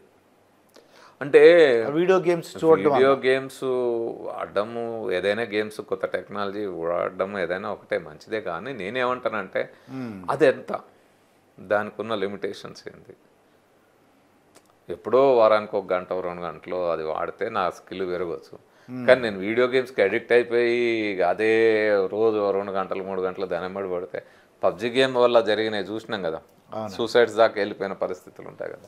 కాబట్టి ఏదైనా నేను అనేది అదే, నువ్వెందుకు అలవాటు చేయాలి, నాకు ఏది కావాలో నేను తెలుసుకుంటా, పిల్లలు తెలుసుకుంటారు ఆ టెంపర్మెంట్ ఎట్లా ఉండాలి ఏమిటి అనేది. వాళ్ళ మేధో వికాసం జరిగేటట్టు ఏం చేయాలనేది చూడాలి. వీడియో గేమ్స్ ఉండాలన్నా వద్దా, అది ఎంతసేపు ఉండాలి ఏమిటి అనేది ఎవరికి వాళ్ళు ఇండివిజువల్గా తెలుసుకుంటారు. కానీ దానికంటే ముందు వాళ్ళు ఏం చేయాలి, పిల్లలకి ఈ ప్రశ్నించే తత్వాన్ని అలవాటు చేయాలి. సైంటిఫిక్ టెంపర్ అంటే ఏంది, స్పిరిట్ ఆఫ్ ఎంక్వైరీ అంటే ఏంది, ఇవి నేర్పాలి పిల్లలకి. ఇవి నేర్పిస్తే వాళ్ళే తయారవుతారు. వాళ్ళు ఎంతగా తయారవుతారంటే నువ్వు తప్పు చేస్తే కూడా క్వశ్చన్ చేస్తారు. ఆ స్వేచ్ఛ ఉండాలి అక్కడ. ఏయ్ నన్ను అడుగుతావరా అంటే ఇప్పుడు నేను చాలామందికి ఉదాహరణలు చెప్తా. అడుగుతారా అంటే అడగకుండా ఎట్లా ఉంటారండి. ఇప్పుడు మా తాత దగ్గర ఈ సెల్ ఫోన్ ఎట్లా పని చేస్తుందని నేను అడుగుతానా? అడగం. మా అమ్మమ్మ దగ్గర నాన్నమ్మ దగ్గరికి అడిగితే చెప్తారా? తెలియదు. నేను ఎవరిని అడగాలి? ఇప్పుడు ఈ సెల్ ఫోన్లో నాకు కొన్ని ఏదైనా అప్లికేషన్స్ తెలియదు, నేను ఎవరిని అడగాలి? ఇది తెలిసిన వాళ్ళని అడుగుతారు. తెలిసిన వాళ్ళు అంటే నా ఇంట్లో ఎవరిని అడగాలి? మా అమ్మ మా తాతను అడగను, ఎందుకంటే వాళ్ళకి సెల్ ఫోనే మనమన్న వచ్చింది. మా అమ్మ కూడా సరిగ్గా నా అబ్బాయిని అమ్మాయిని అడుగుతా. పిల్లలు ఉంటారు, వాళ్ళే కదా, వాళ్ళు టక్క టక్క చెప్తారు. మరి వాళ్ళ దగ్గర నేర్చుకోవడం నీకెందుకు ఇగో బేషజాలు ఎందుకు? వాళ్ళు క్వశ్చన్ వేస్తే సమాధానం నిన్ను ఎందుకు అడగకూడదు ఎదురు తిరిగి? నువ్వు బానిసల్ని తయారు చేయదలుచుకున్నావు సమాజంలో. వాళ్ళ మేధస్సు వికసించాలనుకుంటున్నారా, లేకపోతే వాళ్ళ మేధస్సు బంధించబడి నువ్వు చెప్పినట్టు చేసి ఒక రోబోస్ లాంటి స్లేవ్స్ని తయారు చేయాలనుకుంటున్నారా? ఇలా అంటుంటే వాళ్ళు పెద్దోళ్ళు చెప్పారనుకోండి, వాళ్ళు గొడవలు వస్తున్నాయండి. వాళ్ళకి ఏమవుద్దంటే, మీరు మాకేం చెప్పక, పిల్లల్ని ఎలా పెంచాలో మాకేం చెప్పక్కలేదని ఈ జనరేషన్ వాళ్ళు. ఎందుకు వస్తుంది ఇది ఫ్యామిలీలో ఈ ఘర్షణ ఎందుకు వస్తుంది తెలుసా అండి? మనం ఒకటి చెప్పేది ఒకటి, ఆచరణ ఒకటి ఉన్నప్పుడు ఈ ఘర్షణ వస్తుంది. ఇప్పుడు నేను రెగ్యులర్ టీవీ చూస్తాను, ఇంటికి పోగానే టీవీ పెట్టుకొని చూస్తుంటా. పిల్లలు టీవీ చూడకపోయి చదువుకో అంట, ఏమంటారు? ఏమనుకుంటారు అలాగే? నువ్వు చూస్తున్నావు కదా అంటారు. నేనేమో టీవీ చూస్తాడు, నేనేమో చదువుకోవాలన్నా. నీ ఆచరణే కదా వాళ్ళు ఫాలో అయ్యేది. నువ్వు మాటలతో చెప్పొద్దు, నీ ఆచరణ ద్వారా వాళ్ళు నేర్చుకుంటారు. పిల్లలు తల్లిదండ్రుల నుంచి, టీచర్స్ నుంచి నేర్చుకుంటారు మీ ఆచరణ నుంచే. నువ్వు కొడితే పక్కోడిని కొడతారు వాడు, నువ్వు వీళ్ళని కొడితే వాడు పక్కోళ్ళ మీద చూపెడతారు. నీకంటే వాళ్ళు బలహీనలు, ఆయనకంటే వాళ్ళ బలహీనల మీద వాళ్ళు చూపెడతారు. అట్లాగే నీ ఆచరణ. ఇప్పుడు నేను రెగ్యులర్ సెల్ ఫోన్ వాడతాను, మా అబ్బాయిని వాడొద్దంటే అప్పుడు మిమ్మల్ని ప్రశ్నిస్తారు. ఘర్షణే కదా. ఇప్పుడు ఆ వాతావరణంలో నువ్వు ఒకటి చేస్తున్నావు, వాళ్ళకి ఇంకోటి చేయమని చెప్తున్నావు, ఎందుకు వింటారు? వాళ్ళ ఇంట్లో ఉన్నారు, నువ్వు పుస్తకం పట్టుకొని కూర్చో. ఇవాళ కాకపోతే రేపు పొద్దునైనా వాళ్ళు నిన్ను చూసి నేర్చుకుంటారు కదా. పుస్తకం ఏదో ఎంతసేపు పట్టుకొని చదువుతాడు, నాన్న చదువుతాడు, అమ్మ చదువుతారు వీళ్ళు అని అనుకుంటారు కదా. మీరేమో టీవీలు చూస్తారు, సీరియల్ చూస్తారు, అవి పెట్టుకొని ఇట్లా అని వాటి మీద జోకులు వేసుకుంటారు. వాళ్ళు ఏడిస్తే మీరు ఏడుస్తారు, వాళ్ళేం అటు పోండి అంటే. ఇది ఎలా ఉంటుందంటే, అందుకే నేను చెప్తా, parenting and teaching is an art and it is science. Art and science. It's an art and science. అదొక కళ, సైన్స్. ఈ రెండు అర్థమైతేనే మీరు ఉత్తమమైన పేరెంట్స్గా, టీచర్స్గా తయారవుతారు. ఇది చాలా ఓపికతో కూడుకొని ఉండాలి. ఇప్పుడు ఉదాహరణకి ఎట్లుంటుందంటే, ఓపిక, ఓర్పు, సహనం. ఓర్పు సహనము ఉండాలి. దాంతోపాటు మనం నేర్చుకునే మన ఆచరణ. ఇప్పుడు ఎట్లుంటుందంటే, మనం ఏం చేస్తాం, ఇప్పుడు నేను చూసిన నా అంటే అనుభవం, ఓ దగ్గరికి పోయినాను మా ఫ్రెండ్, నేను 10-20 రూపాయల బొమ్మ ఏదో ఇస్తాడే బొమ్మ కొనిచ్చాను మా పిల్లలకి. మా ఫ్రెండ్ ఏం చేసిండు, 150 రూపాయలు అప్పుడే కొత్తగా వస్తున్న ఒక రిమోట్ కంట్రోల్ కార్ ఒకటి కొనిచ్చాడు. ఏంద్రా 10 రూపాయలు 15 రూపాయలు ఏంద్రా ఏం బొమ్మలు రా, సర్రా నువ్వు అది కొనిచ్చినా నేను ఇది అనుకొని వచ్చినావు. ఒక 10 రోజుల తర్వాత నేను వాళ్ళ ఇంటికి వెళ్తే ఆ అబ్బాయి ఏడుస్తున్నాడు. ఏందమ్మా ఎందుకు ఏడుస్తున్నావు? నాన్న కొట్టిండు. ఎందుకు కొట్టినారు? చూడరా, ఇది 150 రూపాయలు ఖర్చు పెట్టి కొనిస్తే వాడు చూడు ఇది మొత్తం విప్పి పెట్టి పాడు చేసి ఉంటాను. నేనన్నా నువ్వు 150 రూపాయలు ఖర్చు పెట్టినావు, ఆయనకి ఏమొచ్చింది? అబ్బాయికి దెబ్బలు వచ్చినాయి, ఏడుపు వచ్చింది. నువ్వు 150 రూపాయలు ఏం సాధించింది? పిల్లలన్న తరువాత ఆ వస్తువుని నువ్వు ఇలా చెప్పినట్టు ఇలాగే వాడాలి, ఇట్టనే వాడాలనే పద్ధతిలో వాడరు. వాళ్ళ సొంత బుర్ర ఉపయోగించి ఇది దేనికి వాడాలి, ఎందుకు వాడాలి, ఇది ఎందుకు నడుస్తుంది ఏందని వాడు ఇప్పుతాడు, పాడు చేస్తాడు, ఆగం చేస్తాడు. చేయకపోతే ఆ ఇప్పి పాడు చేసేయే చెయ్యి, అవే ఇయ్యి. నువ్వు 150 రూపాయలు పెట్టి షోకేస్లో పెట్టుకునే బొమ్మలు ఎందుకు? వాళ్ళకే ఫాల్ట్ ఇక్కడ ఉంది. పెట్టుకో, నీ స్టేటస్ నువ్వు చూపెట్టుకోవడానికి నువ్వు మొత్తము కప్బోర్డ్ నిండా పెట్టుకో. కానీ పిల్లలకి ఏది కావాలి? ఇప్పుతాడు, పాడు చేస్తారు. పిల్లలు అంటేనే అమ్మాయి అయినా అబ్బాయి అయినా ఇప్పుతారు, పాడు చేస్తారు, దానికి మళ్ళీ అతికిస్తారు, ఏదో ఒకటి నేర్చుకుంటారు. నేను చూసిన ఈ మధ్య ఇదే చూసి మాంటిసోరీ ఎడ్యుకేషన్ సిస్టమ్ అని, లేకపోతే గిజుబాయ్, చాలామంది రకరకాల విద్యా విధానాలు అవి చూసి ఏం చేశారంటే, పిల్లలకి ఇట్లా ఒక పెద్దది ఇట్లా షేప్లో, పిరమిడ్ షేప్లో పెట్టి దాని మీద 1 by 1 రింగ్స్ పెట్టమని ఇచ్చారు పిల్లలు. సో వాళ్ళ ఉద్దేశం ఏంటంటే మేము కూడా ప్లేవే మెథడ్లో నేర్పుతున్నాం కదా అనుకొని పెద్ద రింగ్ ముందు పెడతారు, తర్వాత రింగులు ఇట్లా పెట్టాలనేది ఏదో వీళ్ళు నేర్పారు. ఒక స్కూల్ పోయేసరికి వీళ్ళేమో ఇట్లా నేర్పాలని తంటాలు పడతారు. పిల్లలు అమ్మాయి ఏం చేసింది, వీటన్నిటిని వరుసగా కింద పెట్టి రైల్లాగా తోసుకుంటా లాక్కుంటా ఆడుతుంది. ఇప్పుడు వీళ్ళు ఏమంటారు, వీళ్ళు ప్లేవే మెథడే, ఆ వస్తువులే ఇచ్చిరు, మేము ఇట్ట చేయమంటే అట్ట చేసిందంటే అరే అది క్రియేటివ్ థింకింగ్ కదా. ఓ రైలు ఒకదాని వెనుక బాక్సులు ఉంటాయి ఇది అనే ఆలోచన తన మెదడులో అప్పుడే వచ్చింది కదా, క్రియేటివిటీ. సో ఏంటంటే మనం ఒక మూస తయారు చేసి ఈ మూసలోనే మా పిల్లలు తయారు కావాలి, ఈయన ఇంజనీర్ కావాలి, ఈమె డాక్టర్ కావాలని మనం అనుకొని అవే వాళ్ళ మీద రుద్దుతూ పోతే అదే మూసలో తయారు చేయాలంటే దే ఆర్ నాట్ రోబోస్, మర యంత్రాలు కాదు, మర మనుషులు కాదు, మెదడు ఉన్న మొత్తం జీవపరిణామంలో 380 కోట్ల సంవత్సరాల జీవపరిణామం అంటే ప్రోటీన్స్ కోసర్వేట్స్ ఏర్పడ్డ నుంచి ఈ రోజు వరకు జరిగిన జీవపరిణామంలో ఈ 100 కోట్ల సంవత్సరాల జీవపరిణామంలో ఒక ఉన్నతమైన స్పీషీస్గా హోమోసేపియన్స్ అనే ఈ స్పీషీస్ మానవ జాతి వచ్చిన తర్వాత ఈ స్పీషీస్లో మొత్తం జీవజాతులన్నిటిలో ఒక ఉన్నతమైన సంక్లిష్టమైన అవయవ వ్యవస్థ ఆర్గాన్ సిస్టమ్ ఏదైతే ఉందో అది మన నర్వస్ సిస్టమ్, అందులో బ్రెయిన్. ఈ బ్రెయినే మనిషిని నా అంగారక గ్రహం మీద దింపుతా ఉంది, ఈ బ్రెయినే మనల్ని స్పేస్కి తీసుకెళ్తా ఉంది, ఈ బ్రెయినే ఏ దగ్గరికి తీసుకెళ్తాం. సో దీన్ని ఎట్లా పని చేయిస్తాం, అది కదా చాలా ముఖ్యమైనది. సో దీన్ని నువ్వు ఒక మూసలో తయారు చేయాలి, ఈ మూసను ఇట్లనే తయారు చేయాలి, ఇట్లా చేయాలంటే ఓ మిషన్లో 10 అది కొట్టేస్తే 10 బొమ్మలు 100 బొమ్మలు అంటే 100, 1000 అంటే ఒక 1000 బొమ్మలు ఒకే సైజు ఒకే షేప్ వచ్చినట్టు వస్తారా? రారు. మానవ జీవితం కూడా పేరెంట్ గ్రహించాలి. క్రియేటివిటీ అబ్బాయి కానీ అమ్మాయి కానీ ఈ వాళ్ళలో డెవలప్ అవుతుంది, ప్రశ్నలు వేస్తారు, వీళ్ళు ఓపిక సహనం అవన్నీ కూడా చెప్పాలి. అందుకే నేను ఏమనుకుంటానంటే మన ఎడ్యుకేషన్ సిస్టంలోనే కుటుంబం అంటే ఏంది, పేరెంటింగ్ అంటే ఏంది, ఇవి నేర్పుకుంటూ వెళ్ళాలి. సో ఒక పిల్లల యొక్క మనో వికాసం ఏ విధంగా జరుగుతుంది, మేధో వికాసం ఏ విధంగా జరుగుతుంది, ఇలాంటి అంశాలన్నీ రావాలి. పెద్ద పెద్ద సైన్స్ సూత్రాలు బట్టి పట్టినాం, అవి బట్టి పట్టడానికి చాలా టైం ఉంది, నేను చాలా నేర్చుకుంటా. ఎందుకంటే నేను మళ్ళీ ఐన్స్టీన్ ఉదాహరణ చెప్తా. ఐన్స్టీన్ ఏం చేశాడు, చిన్నప్పుడు అంటే వాళ్ళ ఫాదర్ ఒక కంపాస్ తెచ్చిచ్చాడు, దిక్సూచి. కంపాస్ అంటే ఏముంది, నువ్వు దిక్కులు చూడడానికి వాడుకోవాలి, అంతే కదా మన పని. అంతే. ఈయనేం చేసిండు, అది ఎడు తిప్పుతా ఉంటే ముళ్ళెందుకు తిరుగుతుంది అని ఆలోచించడం మొదలుపెట్టాడు. సో ఆలోచన నుంచి దానెంబడి తిరుక్కుంటూ అట్లెళ్ళి అంత పెద్ద సైంటిస్ట్ అయ్యాడు. సో కొత్త ఆలోచన కొత్త తార్కికం. అందుకే ఏమంటారు కదా, తిక్కగా ఆలోచించాలి, కొత్తగా ఆలోచించాలి. నేనంట తిక్కగా ఆలోచించకపోతే పిల్లలు ఎందుకు అవుతారు అంటారు.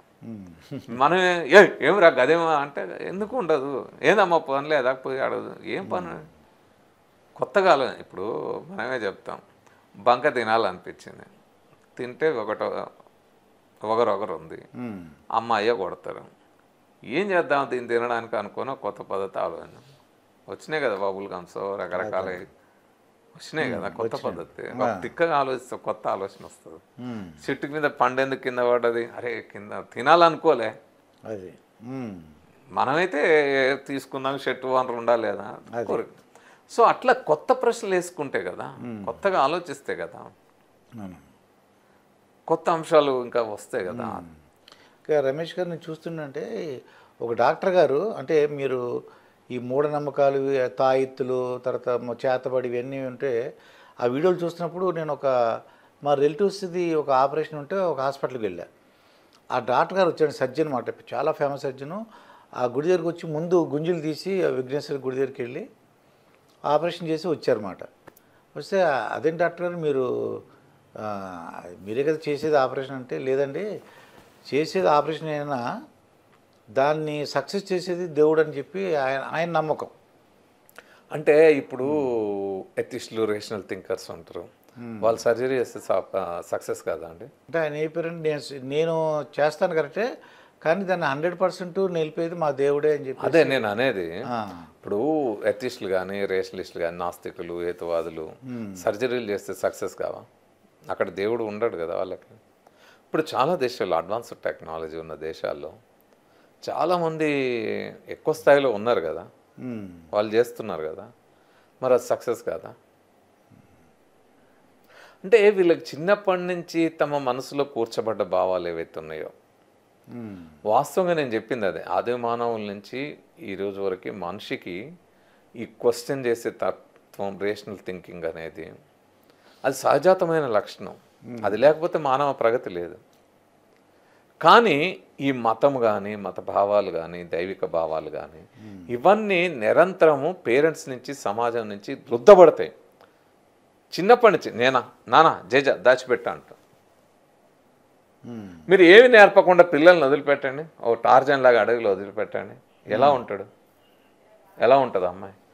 మీరు అనుకున్నట్టు మోటు మనుషులాగా ఉండరు. ప్రశ్నించే తత్వం పెరుగుతుంది, కొత్త కొత్త స్కిల్స్ అలవడతాయి. దీన్ని ఎట్లా, ఈ ప్రాబ్లం నేను ఎట్లా సాల్వ్ చేయాలని ఎదురవుతుంది. ఓ పులి ఎదురు పడితే దాన్ని ఎట్లా తప్పించుకోవాలి, దాని నుంచి ఎట్లా తన ప్రాణాలు కాపాడుకోవాలనే ఆలోచన వికసిస్తుంది. ఓ కొత్త అంశం ఎదురైనప్పుడు దాన్ని ఎట్లా నేను ఫేస్ చేయాలనే ఆలోచన వస్తుంది. అక్కడ దైవము ఇవన్నీ ఏముండవు అక్కడ ఆలోచనలు. అంటే ఇది ఏమైతే, ఇది సమాజం నుంచి, తల్లిదండ్రుల నుంచి చిన్నప్పటి నుంచి ఆ భావాలు కూర్చబడ్డాయి. ఈ మెదడులో పడ్డాయి అన్నీ ఇక్కడ సబ్కాన్షియస్లో చేరిపోయినాయి. నువ్వు ఏ పని చేసినా ఎక్కడో దగ్గర ఆ భీతి, ఆ భయం, ఆ పిరికితనం లాగుతుంది. ఆ పిరికితనం లాగినప్పుడు వెనక్కి పోతారు. నేను అంటే నా పర్సనల్ అనుభవం అనుకోండి, అది నేను మన 2020లో కార్డియాక్ ప్రాబ్లం వచ్చి హార్ట్ ఫెయిల్యూర్, కొలాప్స్ అయి పడిపోయినా, అన్కాన్షియస్ అయిపోయినా. వెంటిలేటరు, సిపిఆర్ ఇవన్నీ రకరకాలతోటి బయటపడి వచ్చిన. ఐసీయూలో ఉన్నా, వెంటిలేటర్ మీదే ఉన్నా. ఇది తీస్తే కష్టం, ఒకవేళ తీసిన అలవాటు చూద్దాం, 2 రోజుల తర్వాత అది తీసి అదంతా అయినాక ఆక్సిజన్ పెట్టేదాన్ని.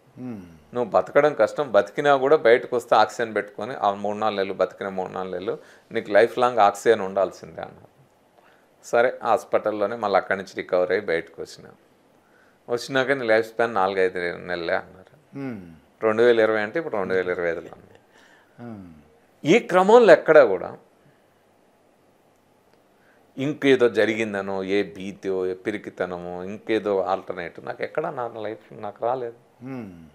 సైంటిఫిక్గా ఆలోచించుంటారు మీరు. నేను ఆ రోజు సోషల్ మీడియాలో కూడా ఐసీయూలో ఉన్నప్పుడే పెట్టిన, నేను ఇక్కడ ఉన్నా, నన్ను తిట్టేటోళ్ళు, శాపనార్థాలు పెట్టేటోళ్ళు, మీ బాణమతులు, శాతబడులు, మంత్రాలు, తంత్రాలు ఏవేవో చెప్తున్నారు కదా, ఇవన్నీ చేసుకుంటే వాళ్ళు అందరూ చేసుకోండి. ఇప్పుడు కూడా నేను బయటకు వస్తున్నా లేదా గ్యారంటీ అయితే లేదు. ఇప్పటికైనా మీకు అవకాశం ఉంది, అదే అందుకోసమే పోయిండని కూడా చెప్పుకోరు. కానీ నాకు గ్యారంటీ, నాకు నా బాడీ మీద నాకు అవగాహన ఉంది, నేనైతే వస్తా అనుకుంటున్నా అన్న. వచ్చి నా కాన్ఫిడెన్స్ నాకు ఎట్లా వస్తుంది? రేషనల్ థింకింగ్, సైంటిఫిక్ టెంపర్ ఉంటే ఆ కాన్ఫిడెన్స్ వస్తుంది. అంటే ఈ కాన్ఫిడెన్స్ వస్తుంది, అది ఓవర్ కాన్ఫిడెన్స్ రాదు. ఓవర్ కాన్ఫిడెన్స్ కూడా మళ్ళీ మా మౌఢ్యం నుంచి వస్తుంది. అంటే ఈ మూఢనమ్మకాల కారణం ఏంటంటే నేను చూశానండి. వాళ్ళకి ఏంటంటే ఒక అతను ఉన్నాడు, వాళ్ళిద్దరు అబ్బాయిలు పెళ్ళిళ్ళు అవ్వదామని భయంగా ఉంది ఆయనకి. ఎవరో చెప్పారన్నమాట, ఈ ఉంగరం మీరు పెట్టుకుంటే మీ పిల్లలకి పెళ్ళి అయిపోద్ది అని అన్నారు అనుకోండి. మీరు కానీ పెట్టించుకుంటే 3 నెలల్లో అయిపోద్ది పెళ్ళి అనగానే అతను ఒక 3 months అట్లీస్ట్ కొద్దిగా హ్యాపీగా ఉన్నాడండి. ఆ 3 months అంటే ఈ ఉంగరం పెట్టుకుంటే, ఈ రాయి పెట్టుకుంటే తప్పకుండా మీ అబ్బాయికి మంచి సంబంధం కూరుతుంది, ఇద్దరు పెళ్ళిళ్ళు అయిపోతాయి అనేసరికి అతను ఒక ఉత్సాహం వచ్చేసింది అతనిలో. అంటే ఇది ఎట్లుంటుందంటే మీరు అన్నట్టు అది డల్గా ఉన్నాడు 3 months. ఇప్పుడైతే ఉంగరం పెట్టుకుంటే యాక్టివ్గా ఉన్నాడు. ఏంటంటే అంటే డల్గా ఉండడానికి కారణం ఏంటి? డల్గా ఉండడానికి కారణం ఏంటంటే ఆయనకి ఏదో దోషం ఉందని ముందు నుంచి చెప్పారు పిల్లలు. ఇప్పుడు అమ్మాయిలకి పెళ్లి కాకపోతే కుజ దోషం ఉందని చెప్తారు, అబ్బాయిలకి పెళ్లి కాకపోతే ఏదో దోషం ఉందని. సో ఆ దోష నివారణకు ఆయన ఒకటి ఇచ్చాడు. ముందు నీకు దోషం అనే ఒక భయం, పెరిగితనం నీ మనసులో పెట్టారు కదా, దాని తర్వాత ఆ పెరిగితనాన్ని పోగొట్టే మందు వచ్చింది. ఇప్పుడు చాలామంది మీరు ఎందుకు మందు వేస్తారంటే, ఇది మందు తాగితే నాకు ఓ ఆనందం ఉంటుంది, లేకపోతే నాకు అది ఉంటుంది, అందుకనే వేస్తా అంటారు. ఇవన్నీ కృత్రిమమైనవి కదా, సమాజాన్ని, ఆ శారీరక మానసిక ఆరోగ్యాన్ని పాడు చేసేవి కదా. ఒక వాస్తవమైన ఒక న్యాచురల్ హ్యాపీనెస్ కానీ, ఒక ఆరోగ్యకరమైన జీవన విధానం కానీ ఎప్పుడు వస్తుంది, ఎలా వస్తుంది? ఈ మౌఢ్యం నుంచి బయటపడి ఎప్పుడే వస్తుంది అది.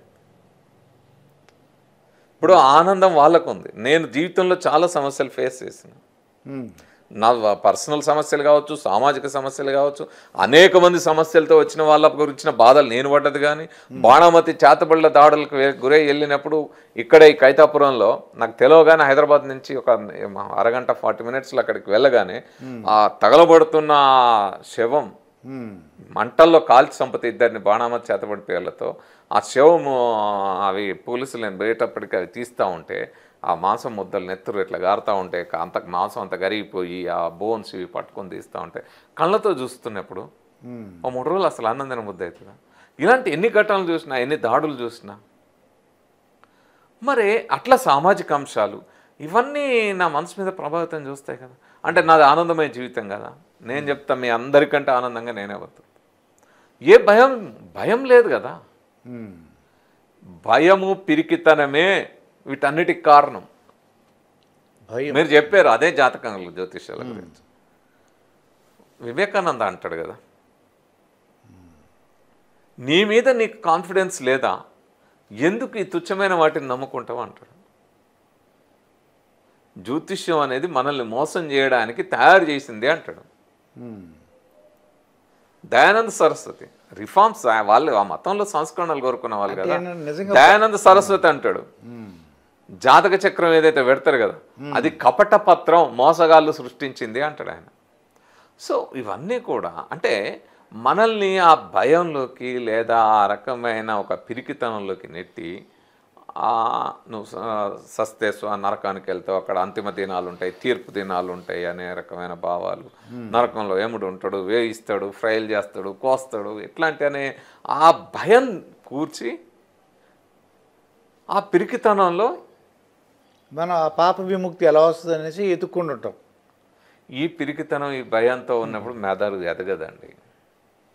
మెదడు ఎదగనప్పుడు ఆ సంకుచిత మనస్తత్వాలు, ఆ మూఢత్వం అట్లే ఉంటుంది. మీరు అన్నట్టు అది ఉగ్రవాదుల దగ్గరికి తీసుకెళ్తుంది, లేకపోతే తమ ప్రాణాలు తమ బిడ్డల ప్రాణాలు, చివరికి తమ బిడ్డల ప్రాణాలు, వాళ్ళు ఉగ్రవాదులన్నా వేరే వాళ్ళది. సో ఇంత దారుణమైన స్థితిలోకి తీసుకెళ్తుంది. వాళ్ళని వాళ్ళు సూసైడ్ చేసుకుని సూసైడ్ బాంబులుగా తయారైన వాళ్ళు కూడా ఉంటారు, మానవ బాంబులుగా. సో ఇదంతా ఈ మౌఢ్యం అందువల్ల దాని నుంచి బయటికి రావడానికి, ఒక ఉన్నతమైన మానవులుగా ఎదగడానికి ఈ రేషనల్ థింకింగ్, హ్యూమనిజము, సైంటిఫిక్ టెంపర్ ఇలాంటి భావాలు ఈరోజు సమాజంలో విరియాల్సిన అవసరం ఉంది. ముఖ్యంగా భారతదేశంలో అవి చాలా ఎక్కువగా రావాల్సిన అవసరం. ఎందుకంటే భారతదేశం యొక్క చాలామంది వైజ్ఞానిక ఆలోచన అనగానే ఇదేదో విదేశాలది, మాదంతా మూఢత్వమే మాది అనుకునే వాళ్ళు చాలామంది ఉంటారు. కానీ ఈ దేశ చరిత్ర అర్థం చేసుకోవాలి. ఈ దేశ చరిత్రలో మొట్టమొదటిసారి ప్రపంచంలో ఎక్కడా లేని విధంగా హేతుబద్ధ ఆలోచన, వైజ్ఞానిక ఆలోచన రూపొందింది భారతదేశంలో చార్వాకులు, లోకాయతులు. ఆ రోజు లోకాయతం అంటేనే లోకంలో విల్లు విరిసింది, లోకులలో ప్రజల్లో చాలా పలుకుబడిలో ఉన్నది. అది ప్రజల సిద్ధాంతం. సో ప్రశ్నించే తత్వము, వాళ్ళు చాలా కర్మకాండాలని, చాలా అంశాలని ప్రశ్నించే ఆ హేతుబద్ధ ఆలోచనని కొన్ని వేల సంవత్సరాల క్రితమే ఈ దేశంలో చెప్పింది. ఆ తరువాత 2500 ఏళ్ల క్రితం పవిత్ర గ్రంథాల్లో ఉందని కానీ, మహానుభావులు చెప్పారని కానీ దేనిని మూఢంగా విశ్వసించకండి, నమ్మకండి. మీకే మీరు తార్కిక ఆలోచనతో శోధించి పరిశోధించి సత్యాన్ని అన్వేషించి తెలుసుకోండి అంటాడు బుద్ధుడు. సో ఇంత వైజ్ఞానిక ఆలోచన 2500 ఏళ్ల క్రితం చెప్పినాక ఇవాళ కూడా మీరు ఇట్లా ఉంటారు. 1600 ఏళ్ల క్రితమే, దాదాపు 16 శతాబ్దాల క్రితమే ఆర్యభట్ట గ్రహణాలకి కారణం భూమి నీడ చంద్రుడి మీద పడ్డం, చంద్రుడి నీడ భూమి మీద పడ్డం అని చెప్పాడు.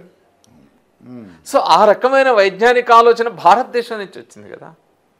ఈ వైజ్ఞానిక ఆలోచన మనం ఎందుకు చంపుతున్నాం, మన పిల్లలకి ఎందుకు నేర్పలేదు? హేతుబద్ధ ఆలోచన, ఈ వైజ్ఞానిక ఆలోచన చెప్పాల్సిన బాధ్యత, మన పిల్లల్ని ఆ విధంగా ఎదిగేటట్టు ఒక స్వేచ్ఛ ఆలోచన పరులుగా తయారు చేయాల్సిన బాధ్యత మన మీద ఉంది. అప్పుడే మేధా వికాసం జరుగుతుంది, అప్పుడే ఉన్నతమైన మానవులుగా మన పిల్లలు రాబోయే తరం. మన రమేష్ గారితో ఇంటర్వ్యూ ఉందని నా ఫ్రెండ్ ఒక ఆయన శేషుతో చెప్పారనమాట అండి. ఆయన ఏమన్నారంటే, ఏం లేదు మన పిల్లలు ఏదో భయం, ఇప్పుడు అమ్మా నాన్న అంటే భయం లేదు. మన చూడండి, ఒక స్టూడెంట్ ప్రిన్సిపాల్తోనో టీచర్తో గొడవ పడింది సెల్ ఫోన్ గురించి, మీరు చూసే ఉంటారు. ఇలా భయం రావాలంటే ఓ రామాయణం, మహాభారతం, రాముడు ఎలా ఉండేవాడు, కృష్ణుడు ఎలా ఉండేవాడు, అమ్మా నాన్న ఇష్టం, వీళ్ళ గురువు గారు ఇట్లా గౌరవించాలి, ద్రోణాచార్యుడు ఇలా చెప్తే కొద్దిగా డిసిప్లిన్గా ఉంటారు అనేసి మన భారతీయుల యొక్క అది వాళ్ళు అంటే ఈ రామాయణం మహాభారతంలో ఉన్నటువంటి నిగూఢమైనటువంటి రహస్యాలు ఇవే అని చెప్తున్నాడు. అసలు డిసిప్లిన్ అనే పదమే నేను వ్యతిరేకం. డిసిప్లిన్. మనిషి స్వేచ్ఛాలోచన పరులుగా ఉండాలిగా. నువ్వెవరు? నువ్వు కొన్ని డిసిప్లిన్ అంటే ఏంది? మీరు కొన్ని నిబంధనలు తయారు చేసుకొని ఆ పద్ధతి ప్రకారం ఉండాలి అనుకుంటున్నారు. నేను ఇంతకుముందు చెప్పింది అదే. సెల్ ఫోన్ మీరు వాడుతూ వాళ్ళని వాడొద్దంటే నీ ఆచరణ నుంచే నేర్చుకుంటారు కదా. కొడతాము, తిడతాము, లేదా భయం పెట్టాలా. చిన్నప్పుడు అన్నం తినేటప్పుడు బూచాడు అంటే ఒక భయానక వాతావరణమే అని ఆలోచిస్తున్నారు తప్ప ఒక మనిషికి ఒక స్వేచ్ఛాయుతమైన ఆలోచన విధానం ఉంటుందని ఎందుకనుకో. స్వేచ్ఛ అనగానే చాలామంది ఏమనుకుంటారు విశృంఖలత్వము, వేరే వాళ్ళ మీద దాడి చేయడం. మానవవాదులు అది కాదండి. నాకెంత స్వేచ్ఛ ఉందో నా పక్క వాళ్ళకు కూడా అంతే స్వేచ్ఛ ఉంది అనేది ఒక సౌభ్రాతృత్వం మన రాజ్యాంగంలో ఎంతమంది చెప్పింది, రాజా అంబేద్కర్ చెప్పింది. ఆ రకమైన ఆలోచన అది వస్తుందండి. మీరు పెత్తనం చేసినప్పుడు, మీరు ఆధిపత్యం చెలాయించినప్పుడు నేను కూడా ఇంకొకళ్ళ మీద ఆధిపత్యం పెత్తనం చెలాయించాలనుకుంటా. కానీ మా నాన్న అందరికి స్వేచ్ఛ ఉన్నప్పుడు నాకు స్వేచ్ఛ యొక్క అర్థం నాకు తెలుస్తుంది కదా, నేను అనుభవించిన కదా. ఇవాళ నేను ఉదాహరణ చెప్తాండి. మా పిల్లల్ని నేను చిన్నప్పటి నుంచి ఈరోజు వరకు కొట్టలేదు. కొట్టడానికి నేను వ్యతిరేకం. కొట్టలేదు, ఏ భయము నేను పెట్టలేదు. పిల్లలు అంటే డిసిప్లిన్ నాకు తెలియదు, కానీ వాళ్ళు స్వతంత్రంగా ఆలోచిస్తున్నారు, స్వేచ్ఛగా ఉన్నారు. వాళ్ళు ఇంకొకరి మీద దాడి చేయరు, తిట్టరు, కోప్పడరు, ఇంకొకరి హక్కులను హరించాలనే ప్రయత్నం చేయరు. నేనేం బతకాలో, నేను ఎట్లా బతకాలో చెప్తారు. లేదు నేను ఏదైనా మాట్లాడితే నాన్న ఇదెట్లా మాట్లాడుతూ నన్ను ఎదురు తిరిగి అడుగుతారు, నన్ను క్వశ్చన్ చేస్తారు. లేదు నేనంటే నా పక్కన మా అమ్మ అదే మా సహచరి శోభకన చెప్తారు, ఏంది ఆయన అట్ట మాట్లాడతాడు నువ్వనే చెప్పవా అంటారు. ఏదో ఒకటి క్వశ్చన్ ఎందుకు చేయకూడదు? నేను అన్నది అదే. మీరు స్లేవ్స్ని తయారు చేయదలుచుకున్నారా, బానిసల్ని తయారు చేయదలుచుకున్నారా, స్వేచ్ఛాలోచన జిజ్ఞాస పరులను తయారు చేయదలుచుకున్నారా? ఇదొకటి. రెండోది ఏ మతమైనా, అది రామాయణ మహాభారతం బైబిల్ ఖురాన్ పక్కన పెట్టండి. ఈ భావాలు లేకపోతే భయపడకపోతే తప్పులు చేయరా, దాడులు చేయరా, నేరాలు చేయరా? అదే డౌట్ అండి. నేను అన్నది అది. ఇప్పుడు నేను చెప్పిన human development index, happiness index. Human development index ఎందుకు ముందు పీఠన ఉంటుంది అంటే నేరాలు తక్కువ ఉండే, మిగతా అన్ని తక్కువ ఉన్నప్పుడు, మనిషి ఆలోచన పరంగా ఉన్నప్పుడే కదా మానవ అభివృద్ధి సూచికల్లో ముందు పీఠన. ఎందుకు అక్కడ ముందు పీఠన ఉన్నారు? అక్కడేం భయాలు లేవే, అక్కడ రేషనల్ థింకింగ్ ఉందే, అక్కడేం భయాలు లేవే. ఇవన్నీ ఉన్న మన సమాజంలో ఎందుకు ఇంకా మానభంగాలు జరుగుతూ ఉన్నాయి, ఎందుకు దోపిడీలు జరుగుతూ ఉన్నాయి, ఎందుకు హత్యలు జరుగుతూ ఉన్నాయి, ఎందుకు దొమ్మీలు జరుగుతూ ఉన్నాయి, ఎందుకు ఆఫ్ఘనిస్తాన్లో తాలిబాన్లు ఏడిపోయినారు? వాళ్ళ అంతిమ దినాలు, తీర్పు దినాల భయం వాళ్ళకి లేదా? లేదా? ఎందుకు ప్రభు రమ్మన్నాడని 3 అమ్మాయిలు తమను తాము సూసైడ్ చేసుకున్నారు? ఎందుకు తమకు అబద్ధాలను తెలిసినా కూడా ఎందుకని ఇప్పటికీ కుంటివారు నడిచెదరు, గుడ్డివారు చూచెదరు, మూగవారు మాట్లాడదరు అనే పేరుతో మోసాలు ఎట్లా చేస్తున్నారు పాస్టర్స్? తెలియదా వాళ్ళకి? వాళ్ళకి బైబిల్ భయం లేదా? అంతిమ దినాల, తీర్పు దినాల భయం లేదా? నరకం భయం లేదా? ఈరోజు జైలుకి వెళ్ళి చూద్దాం, వాళ్ళే మా నాస్తికుల, హేతువాదుల? సార్, హేతుబద్ధ ఆలోచన ఉన్నప్పుడు, ఒక వైజ్ఞానిక దృక్పథం ఉన్నప్పుడు వాళ్ళు ఉన్నతమైన మానవులుగా ఎదుగుతారు. స్వేచ్ఛాలోచన పరులు అంటే విశృంఖలంగా తిరిగే వాళ్ళు కాదు, నేరస్తులు స్వేచ్ఛాలోచన పరులు కాదు. స్వేచ్ఛాలోచన పరులు, మానవవాదులు ఏదైతే మన భారత రాజ్యాంగంలో రాసుకున్న మానవవాదం ఏదైతే ఉందో అది ఒక ఉన్నతమైన మానవ విలువలతో జీవించే విధానం. అందుకే నేను చెప్పింది, మీరు భయంలో పిల్లల్ని పెంచాలనుకున్నారా? పేరెంటింగ్ అండ్ టీచింగ్ అనే ఒక ఆర్ట్ని, ఒక సైన్స్ని నేర్చుకొని ఆ పద్ధతుల్లో నేర్పాలనుకుంటున్నారు. మీరు రామాయణ మహాభారతం బైబిల్ ఖురాన్ అని పెట్టన్నా భయపెట్టాలా మీరు అనుకునే డిసిప్లిన్లో ఉంచడానికి? లేదా స్కూల్లో బెత్తం లేకపోతే నేను ఎట్లా చదువు చెప్తా అంటారు టీచర్. నేనంటే బెత్తం చెప్తుందా, మీ మెథడ్స్ చెప్తుందా అంట. You have a brain, your brain should teach. అంటే నీ బ్రెయిన్ ముందు అర్థం కావాలి. What is education, how to train the mind to think అనేది నీకు అర్థం కావాలి. ఇవి వదిలేసి మనం ఎంతసేపు మనకేదో మన తాత ముత్తాతలు ఒక చక్రం గీసి పెట్టారు, ఇందులోనే ఉంటా నేను, ఈ బావిలోంచి అంటే బావిలో కప్పాలోంచినట్టు దీన్ని దాటి బయటికి రాను అనుకుంటే అందులోంచి బయటికి రాలేమంట. ఈరోజు బ్రిటన్లో మొట్టమొదటి నాస్తికులు, నేను దేవుడి మీద ప్రమాణం చేయను అనే దగ్గర పెద్ద ఘర్షణ పడిగి చట్టం తీసుకొని ఆ తర్వాత అక్కడ మా చట్టసభల్లోకి మనస్సాక్షిగా నేను ప్రమాణం చేస్తాను రావడానికి చాలా పెద్ద ఫైట్ జరిగింది. అసలు 3-4 సార్లు ఆయన గెలవడము, సెనేటర్గా గెలవడము, వీళ్ళు ప్రమాణ స్వీకారం చేపించకపోవడము, మళ్ళీ ఎన్నికలు పెట్టడం, మళ్ళీ గెలవడం, ఇక తట్టుకోలేక ఆయన చెప్పినట్టు వచ్చింది. సో అంత చేసి ఈరోజు చాలామంది అలా చేస్తూ ఉన్నారు. మరి అక్కడ భయానక అంటే అక్కడ అంత విశృంఖలత్వం ఉందా? సో ఏ మతమైనా మతం పేరుతో భయపెట్టి, దేని పేరుతో అయినా భయపెట్టి నేనేదో భీతి కల్పించి మా పిల్లల్ని ఇట్లా ఒక మూసలు తయారు చేద్దాం మూసలు తయారు చేయాలనుకునే వాళ్ళని రమేష్ గారు కొంతమంది ఏమంటారంటే మీరు హిందువుల మీద దాడి చేస్తారు, మిగతా మతాల గురించి మాట్లాడలేదని అంటుంటారు. ఇప్పుడు నేను చెప్పింది ఏంటి? గుంటువారు నడిచేది గుంటువారు చూసి దేని గురించి చెప్పినా, మనం ఉగ్రవాదుల గురించి మాట్లాడింది ఏ మతం గురించి? బైబిల్, ఖురాన్, రామాయణం. మీరు రామాయణ మహాభారతం అడిగారు, నేను బైబిల్, ఖురాన్ కూడా చెప్పిన. ఇప్పుడు మీరు అడిగిన దాన్ని నేను రామాయణ మహాభారతం దగ్గరే ఆగిపోవచ్చు, కానీ అట్లా అడుగుతురని నేను మతం అన్నా. నేను ఇప్పుడు మాట్లాడే దాంట్లో మతం అన్నా, ఎక్కడ హిందూ, ముస్లిం, క్రిస్టియన్ అనలే కదా. ఇప్పుడు ఏమైందంటే ఎవరికి వాళ్ళు తమ భుజాలు తడుముకుంటారు. మమ్మల్ని అంటాడు. నా మీద దాడి చేసే క్రిస్టియన్ లేరా, ముస్లిమ్స్ లేరా? ఎందుకుంటారు? ఇప్పుడు నేను మతం గురించి మాట్లాడినప్పుడు, నేను జన్నాత్ గురించి మాట్లాడితే, అంతిమ దినాలు, తీర్పు దినాల గురించి మాట్లాడితే, ఇప్పుడు ఇవన్నీ మాట్లాడినా కదా. ఇవన్నీ మాట్లాడినప్పుడు వీటన్నిటి గురించి ఉంటుంది కదా. సో విషయం ఏంటంటే, ఓకే ఉదాహరణకు అనుకుందాం, జస్ట్ ఫర్ ఆర్గ్యుమెంట్ సేక్ అనుకుందాం. నేను మతం గురించి మాట్లాడినా, హిందూ మతం గురించి మాట్లాడినా. హిందూ మతం బాగుపడితే హిందూ మతంలో ఉన్న వాళ్ళు కదా బాగుపడతారు. అరే మా మతంలో రిఫార్మ్ కోరుకుంటుంటే ఇంకా మంచిది అనుకోవాలి కదా. వాళ్ళ మతం నాశనం అయితే నా మతంలో ఉండే ప్రజలు ఉన్నతంగా ఎదుగుతారన్న సంతోషపడాలి కదా. అంటే నేను నువ్వు విమర్శకెందుకు భయపడుతున్నావు? నిన్ను విమర్శిస్తే తట్టుకోలేని పరిస్థితి ఎందుకుంది నీకు? అంటే మతం నిన్ను విమర్శను కూడా తట్టుకొనియదు, ప్రశ్నను తట్టుకొనియదు. అది ప్రతి మతంలో ఉంటుంది. విషయం ఏంటంటే, ఇప్పుడు నేను ఒకటే అడుగుతా సూటిగా. ఇప్పుడు మనము మూఢత్వం గురించి మాట్లాడాను, బాణమ చేతపడి దాడుల గురించి మాట్లాడాను, లేదు ఇదేంటి స్వస్థత కూటములు వీటి పేరుతో మాట్లాడాను. ఇప్పుడు దీళ్ళని ఎవరు మోసం చేస్తారంటే, నేను బాబాలు, స్వాములు మోసాలు చేసే మిరకిల్స్ తోటి చేసేవి నేను ఎండగట్టిన. వీళ్ళని ఎవరు మోసం చేస్తారు? హిందూ స్వాములు, హిందూ బాబాలు హిందువులను మోసం చేస్తారు. అవునా? కిరస్తాని బాబాలు కిరస్తాలను వాళ్ళని ముస్లిం వాళ్ళు నమ్మితేనే కదా నువ్వు ఆ మతాన్ని, వాళ్ళని నమ్మిపోతేనే కదా మోసం చేయాలి. నిన్ను నమ్మినోడే కదా మోసం చేస్తారు. నువ్వు అది నమ్ముతేనే కదా మోసం చేయాలి.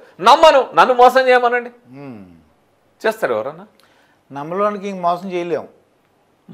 మరి ఎందుకు మోసానికి గురిగా? నేను అడిగే నీ బేసిక్ క్వశ్చన్ నీకు ఎందుకు అర్థం కావట్లేదు? మతమౌఢ్యంలో ఉంటే అర్థం కదా. నువ్వెందుకు మోసపోతున్నావు? మోసపోకు అని చెప్తున్నా. నేను మోసపోతాను, నన్ను ఎందుకు క్వశ్చన్ చేస్తావు అంటే దాని ఆ లాజిక్ ఏముంటుంది? అర్థం ఏముంటుంది అసలు? అది ప్రశ్నకు అర్థం ఉంటుంది? అది నువ్వు అడగగలిగిందేనా? అదేమన్నా లాజికల్ క్వశ్చన్ అనుకునేది? నా తప్పులే ఉన్నాయా, వాడి లేవా అంటే నేనే చదవటనా వాడు కాదా, నేను చూంటానా వాడు కాదా? ఏంది ఇది వాదన? నాలో తప్పులుంటే నేను సరిదిద్దుకోవాలి, వాళ్ళలో తప్పులుంటే ఎత్తి చూపాలి. అంతే కదా. నా మతంలో ఉన్న వాళ్ళు మోసపోతే వాళ్ళని కాపాడుకోవాల్సిన బాధ్యత ఎవరు? ఇప్పుడు బాణమతి చేతబడి పేర్లతో దాడులు జరుగుతూ ఉంటే ఆ దాడులకు గురయ్యే వాళ్ళు ఎవరు? హిందువులే. ఈ బాణమతి చేతబడి మీరు తంత్రాలు మంత్రాల పేరుతో భయపెడతా ఉంటే వీడి భయం పట్టుకొని ఇంకా సాతాను సైతానని ఇప్పుడు పాస్టర్ల దగ్గరికి పోయి వాడేదో స్వస్థత కూడలు పెట్టి ప్రభు నామమును ఆజ్ఞాపిస్తున్నా దై పో బాణమతి అని వాడు ఎగిరిస్తుంటే ఎగురుతూ ఉంటే ఇక్కడి నుంచి నీ మూఢత్వం నుంచి ఆ మూఢత్వం పోట్లే. నేనేమంటున్నా, ఈ అన్ని మూఢత్వాలు వదిలిపెట్టి మీరు రండి బయటికి. వాడొద్దు, వీడొద్దు, ఎవడొద్దు. ఇవన్నీ మూఢత్వం మనల్ని మోసం చేసి మోసాల నుంచి బయటపడి రమ్మంటున్నాం. సో ఇక్కడ ఏం మతం ఉంటుంది?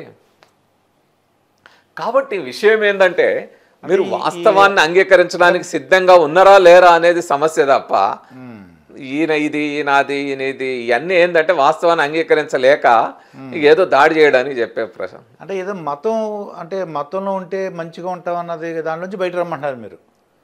మతంలో ఉంటే మంచిగా ఉండరు అంటున్నా. పిరికితనం ఎప్పుడు మంచి కాదు అంటున్నా. అది మౌఢ్యం ఎప్పుడు మంచి కాదు.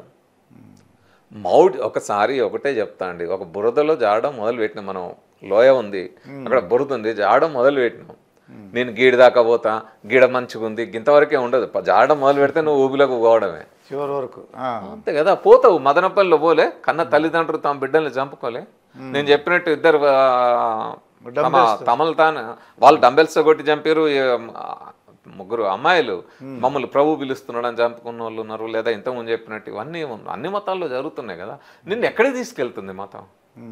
ఇప్పుడు ఎవడో మూత్రం తాగితే అంటే పోతూనే ఉంటారు. ఇప్పుడు మీరు చూడండి ఎన్ని రకాలు కనపడతాను.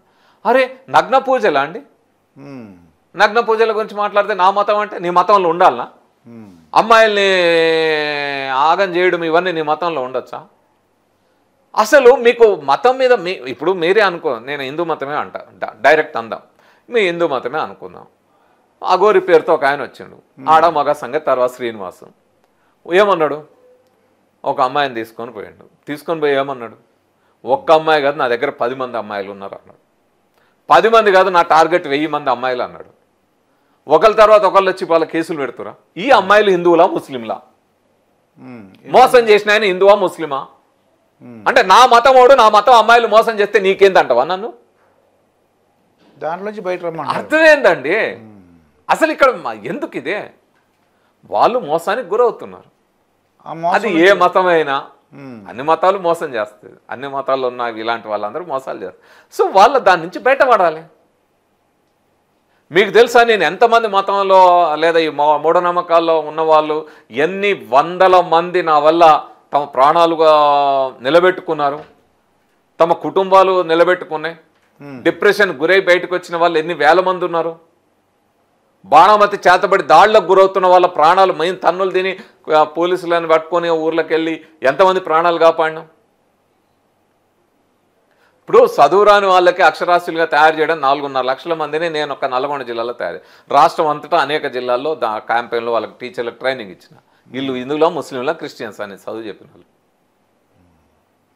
నేను జిల్లా కోఆర్డినేటర్ జిల్లా అంతా తిరిగి నా జీవితాన్ని అక్కడ పెట్టినప్పుడు వాళ్ళు హిందువులా ముస్లింలా క్రిస్టియన్సా? They are human beings. నాకు నా ఎదురుగా ఉన్న ప్రతి ఒక్కరు హోమోసెపియన్ అనే స్పీషీస్ సంబంధించిన వాళ్ళు మూఢత్వంలో మునిగిపోకూడదు అనేది నా టార్గెట్. నేను హోమోసెపియన్స్ చూస్తా, they are having they brain. ఆ బ్రెయిన్ వాళ్ళు పని చేయించి వాళ్ళ ఆలోచన జిజ్ఞాస పరులుగా తయారు చేయడం అనేది నా టార్గెట్. ఆయన హిందూ కావచ్చు, ముస్లిం కావచ్చు, క్రిస్టియన్ కావచ్చు, ఇంకేదైనా కావచ్చు, ఏదైనా కావచ్చు. అంటే వీళ్ళు గొప్ప అంటే కొన్ని మతాల్లో ఉదాహరణకి గ్రహణం ఎప్పుడు వస్తుంది, ఏ టైంకి వస్తుంది, ఎప్పటి నుంచి అదే గ్రహణం వస్తుంది అలా కరెక్ట్గా చెప్పగలుగుతున్నారండి వాళ్ళు. అదిగో అంత శక్తి ఉంది కాబట్టి. నేను ఒక మాట మీకు చెప్పిన, అసలు గ్రహణానికి కారణం ఏందో అప్పుడు చెప్పిండు కదా ఆర్యభట్ట. సైన్స్ ఎప్పుడుందండి? ఆర్యభట్ట చెప్పాడు కదా గ్రహణానికి కారణం ఏంది. ఒకదానికి భూమి గోళాకారంలో ఉంటుంది, దాని చంద్రుడు ఇలా ఉంటాడు, దీని నీడ అక్కడ పడ్డప్పుడే అమ్మాయికి అంతకు ఆ నీడ కూడా అట్లా గోళాకారంలో కనపడుతుంది అని ఆ రోజులో చెప్పాడు కదా షాడోస్. అదొకటే కాదు కదా, అంటే ఈ పంచాంగం ఇప్పుడు ఇవన్నీ ఎక్కడున్నాయి? ఇవన్నీ మానవ సమాజం ఎలా తయారు చేసుకుంది? దీని బేసిక్లోకి వెళ్తారా మీరు? రండి పోదాం. ఇదే మహబూబ్ నగర్ జిల్లా మక్తల్లో, అప్పుడు ఉమ్మడి మహబూబ్ నగర్ జిల్లా మక్తల్లో నిలువురాళ్ళని ఉన్నాయి. సమాజంలో ఆ ఖగోళ అబ్జర్వేషన్ని, ఖగోళానికి సంబంధించిన ఆబ్జర్వేషన్ని రాళ్ళు పెట్టుకొని, నీడలు పట్టుకొని, అక్కడ నక్షత్ర చలనాలు పెట్టుకొని కొన్ని వేల సంవత్సరాలుగా మానవ సమూహాలు రూపొందించుకున్న విజ్ఞానం ఇది. మరి ఇదే అంటే అదే హిందూ మతంలో సంస్కరణలు కోరుకున్నా అందరూ చెప్తారు కదా, హిందూ మతం యొక్క గొప్పతనాన్ని చికాగో నగరంలో చాటి వచ్చిన వివేకానంద అంటారు కదా. వివేకానంద ఏమన్నాడు? గ్రీకుల మూఢత్వాన్ని జ్యోతిష్యం పేరుతో తీసుకొని ఈ దేశం యొక్క ఖగోళ విజ్ఞానాన్ని వదిలేసి గ్రీకులకు అప్పచెప్పిర్రు అన్నాడు. జ్యోతిష్యం అనేది మూఢత్వం, గ్రీకుల యొక్క మూఢత్వం. అది మనం రాసుకొని అది మన దగ్గర పెట్టుకొని ఈ దేశం యొక్క ఖగోళ విజ్ఞానాన్ని దెబ్బతీసుకున్నాం అన్నాడు. ఎందుకని ఆర్యభట్ట తర్వాత ఇంకో ఆస్థానం రాలేదు? ఎందుకని 3-4 వేల ఏళ్ల క్రితం లేదా 1000 ఏళ్ల క్రితమే ఆగిపోయింది?